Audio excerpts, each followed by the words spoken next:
name is Yusenica Mason, and you're watching Spotlight News on Afrocentric Network TV. I'm here at the Red Cross building, the Jesse Jones Memorial Building for the Red Cross at 2700 Southwest Freeway. We are here to attend a town hall meeting on the Ebola crisis, matters arising and modes of prevention and education. We are going to be talking with representatives of the Liberian Embassy, also representatives of the Department of Public Health, and also representatives of the Red Cross. So stay tuned as we bring you excerpts from this event.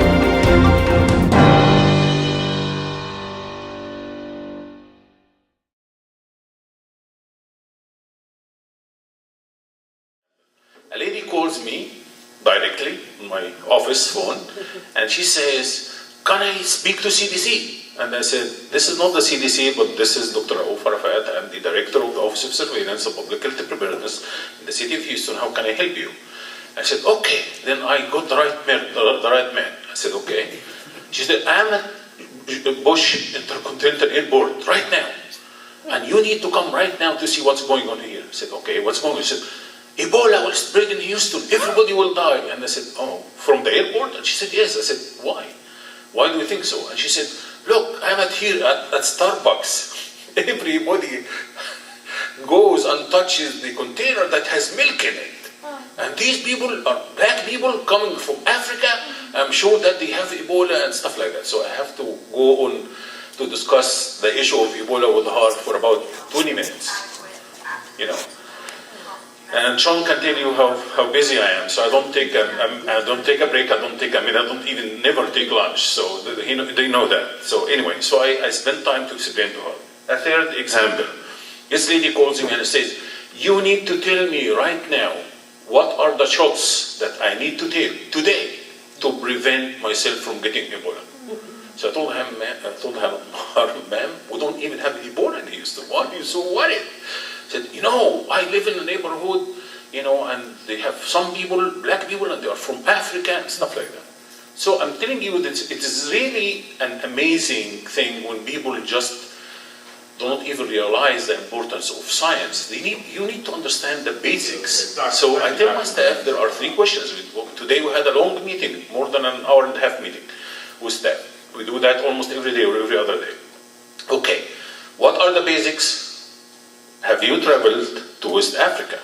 Have you come in contact with patients with Ebola? When did you come to the United States? Cause major airlines to cancel routes to West Africa. Money is leaving the region. We had several trade missions organized to Liberia in June this year, which we had to cancel. We had one organized to Ghana, which we had to cancel. And I even heard from friends of mine who had trade mission organizers for South Africa that had to be canceled because of the fear of Ebola. So what's happening in Africa is the world is seeing Africa as a country.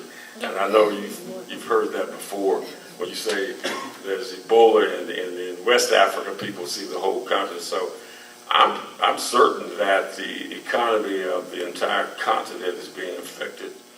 In 1979, we got a report that was done, and we were warned that if we didn't watch how we did timber cutting, we could run into a problem like this. Because what happened with the timber, as we cut it down, we removed a buffer between our human population and possible animals that have infections. And the report that was submitted did not include Ebola. The 0 case that they have right now, of the first case where the Ebola was detected, was in Guinea, they reported. But the first case that was reported in Liberia was a farmer returning from the forest to his village up in the interior. That was the first case. One of the positive things that have come out of that is that Norway has made an offer to the Liberian government not to do any more timber cutting. Norway has agreed to give Liberia whatever money they were getting from timber cutting. They will donate that money through what they call carbon taxes. Carbon taxes is where Exxon, Chevron, and our load factors have not dropped. Right. We continue to have people, that's just to make you feel, and what you said, your answer is correct. The business community will find a way. Our flight is a direct flight. It started in 2000. We first had an MD-11, DC-10, and now we have two 747s. They fly and constantly fly, oil and gas companies fly, because it's a benefit for them to fly direct. So we have not seen a slowdown. In fact, our load factors are better than last year.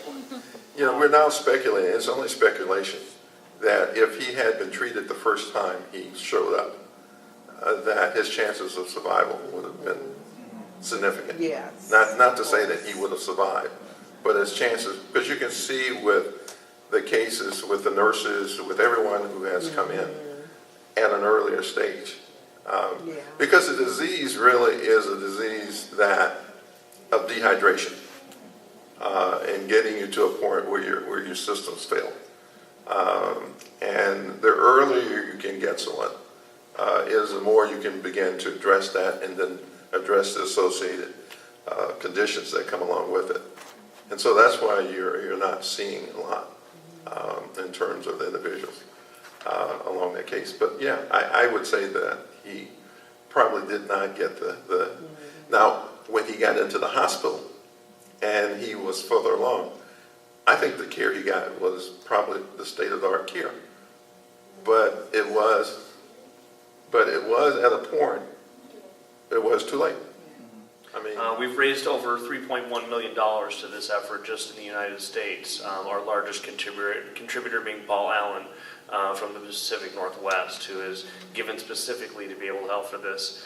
And we're very grateful for his support. And we're asking people just to, as we're hosting tonight, learn more about this disease, what can happen, how it's going to affect people, what to watch out for, and to just stay safe, stay healthy, know what those triggers are, know what those symptoms are, and be able to educate your friends and family, and not to worry as much as we've learned many, many times tonight. Be cautious of what's going on, but don't let it envelop everything that's going on in your life, but be able to educate and help those around you. So again,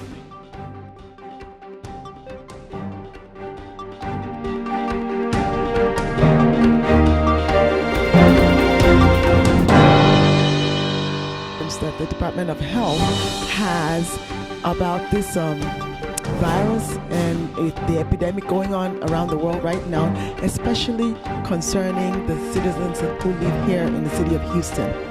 Actually, my main concern is someone comes from West Africa and feels sick and they don't come forward to the medical community or to a healthcare provider to tell them that they are not feeling good. And anybody with travel history, we need to make sure that they are covered in observation, will be under observation for 21 days to make sure that for their safety and their safety or the safety of their families. And so that's really the only fear. Other than that, I'm concerned, of course, about Ebola, like everybody else. But I'm more worried about the influenza season coming in, because influenza kills more people in Houston and around the United States than Ebola would ever kill. So we are prepared to respond to any outbreak, including Ebola. So that's really not really something that we are worried about very much. But we have to be cautious. But at the same time, we have to live our normal life, enjoy it. And I don't imagine that the United States will be an Ebola country like West Africa. This is not going to happen here. The country is prepared to respond, and the Houston Department of Health and Human Services is very well prepared to respond to such emergencies. Okay. Well, do you think that as of now, at this point, that the United States Department of Health might be concerned about the level of traffic, especially air travel, between, the two continents? Because in Houston has a high population of immigrants, especially from West Africa, both as residents, as secondary citizens, and of course as business people coming back and forth. So is the travel frequency, is it really an issue as regards to the spreading of this virus? Again, travel itself is not an issue. The issue is to go back. As an example, let's say that people would like to go to visit a West African country to spend the holidays that's coming, as an example. So if you go, please don't make sure that you do not come in contact with cases of Ebola or someone who died from Ebola, and then you attend their funeral and all the funeral habits and stuff, the cultural stuff that happens in West Africa. We need to avoid that. We need to make sure. Then if you go and come back, you most probably will be checked at the airport. Your temperature will be taken. When you come back, we'll have to follow up with you for 21 days to make sure that you do not develop the disease. So we can have a safe community. So basically, this is really what it is. But I'm one of the people who think that we should not really stop traffic because and traveling, because we need to be able to provide services and have people from here able to go there to fight the disease there, because that's the best way to fight the disease, not here, not there. Because I don't imagine the United States will have hundreds of cases of Ebola, as an example. That's not going to happen here, because everything will be under control. Most of the cases here, as you have seen, that happened actually when Mr. Duncan came to Dallas and he became sick. There was a mistake done, and after that, the healthcare providers that provided care to him are the ones who developed the disease and got treated, and they are fine now. We have another doctor that came, the one in New York, that has come from there and developed the disease. Well, there has to be something that was done not correctly in the process for him to develop Ebola. So all these, so it's not really a disease for the regular population that will go from here, visit and come back. We have some of these people already live in our community. We are following up with them, making sure that they don't develop the disease. So.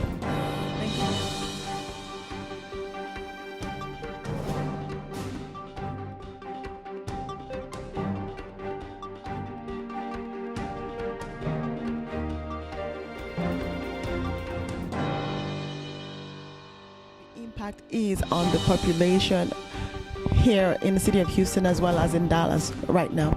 Just hopefully people are going to be aware of their surroundings, be aware of the warning signs, the symptoms, that they'll be able to help their neighbor, and you'll potentially volunteer with the Red Cross, not necessarily to do something related to Ebola, but one of our other services, but just being aware of what's going on in their community and to be just watchful of their neighbors and be able to make sure that one another is watching out for each other.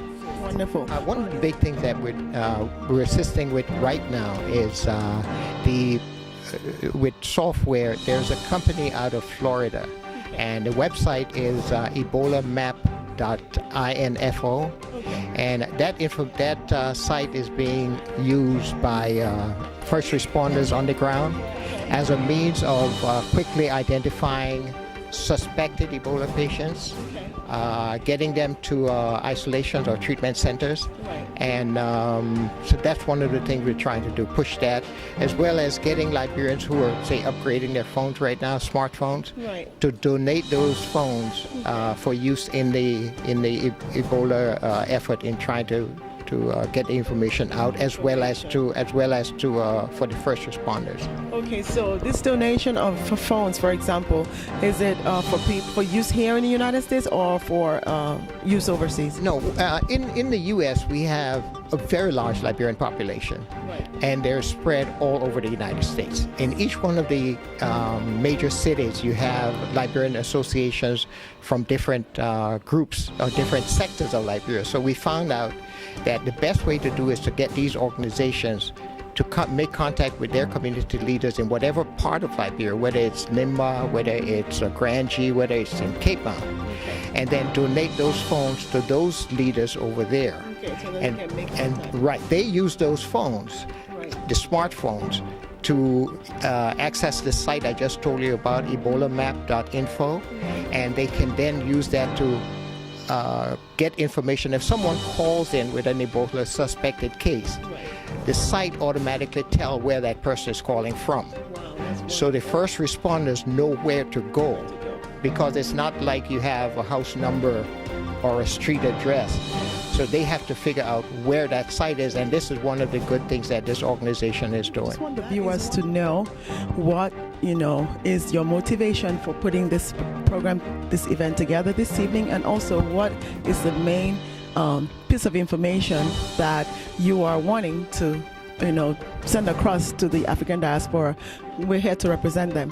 The event was actually put together in alignment with the United Nations Association's relief program in concern with Ebola.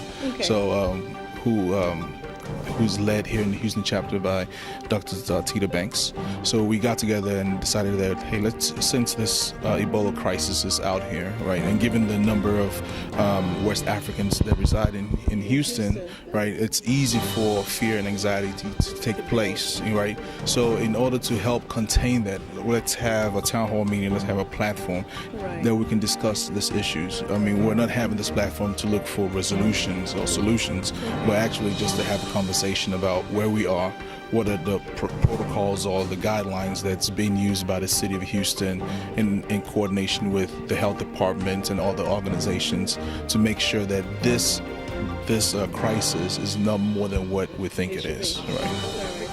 Communities that are here as well as the other communities that are here, and to ensure that there's not negativity towards Africans in here. We see what's going on in New York towards just little schoolboys, and we've seen that in other time periods, and so we wanted to sort of thwart that in the beginning, to say all of us are in this together. It is not, we don't want it to be racist, and then we certainly want to make sure that our city is prepared.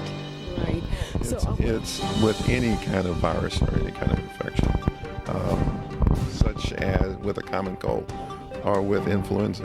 The same practices that you do with that, the idea that you wash your hands, that you try not to go to your eyes and your mouth like we normally do. But that, that's the most simple thing you can do. And if you do that, you will prevent a lot of more common sort of conditions you come across, such as a common cold, such as a flu. With Ebola, you have to remember that it is not a highly contagious disease. It's not like the flu. It's not like the cold. The individual that is contagious to you is going to be an individual that is going to be very sick or immediately has died. Okay? And so if you're not coming in contact with someone along those lines, then no, you don't really. And in terms of the U.S., there are only, 2 cities that have experienced anyone with the disease, Dallas and New York.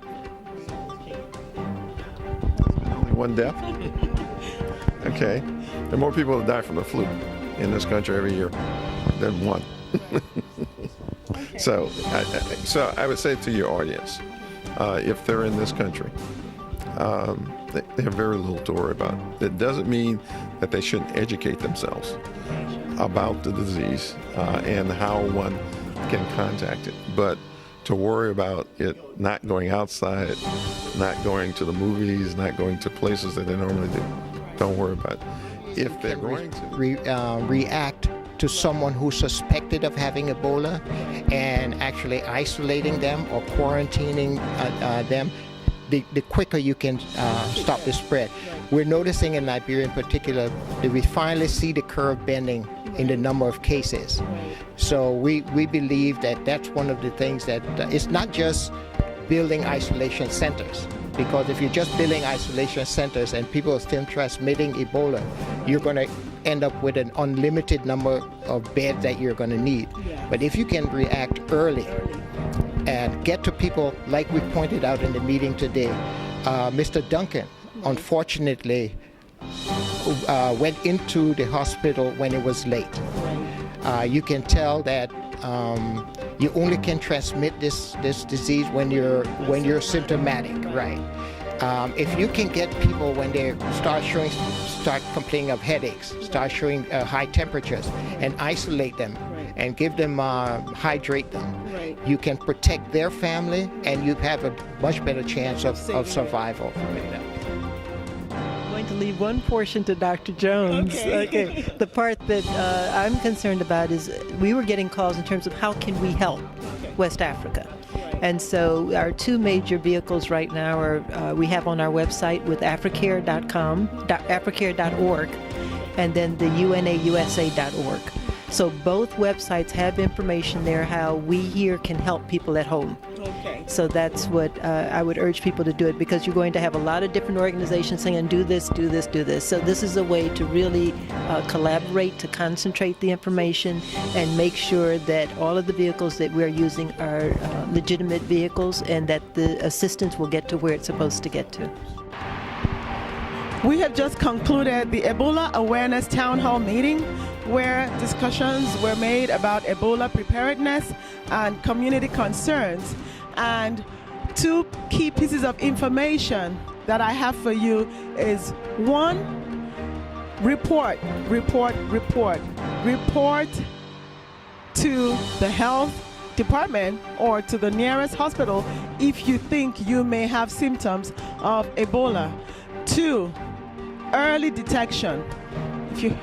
The symptoms of this disease are very similar to that of flu, so it is better to err on the side of caution than to err on the side of the illness. So report and also early detection. These are the two pieces of information that we have been able to gather from this town hall meeting, and we are very glad that this event was organized. We were looking forward to more opportunities for Ebola awareness town hall meetings. We will bring you correspondences as they come along. This is Yusenica Mason reporting for Spotlight News on Afrocentric Network TV.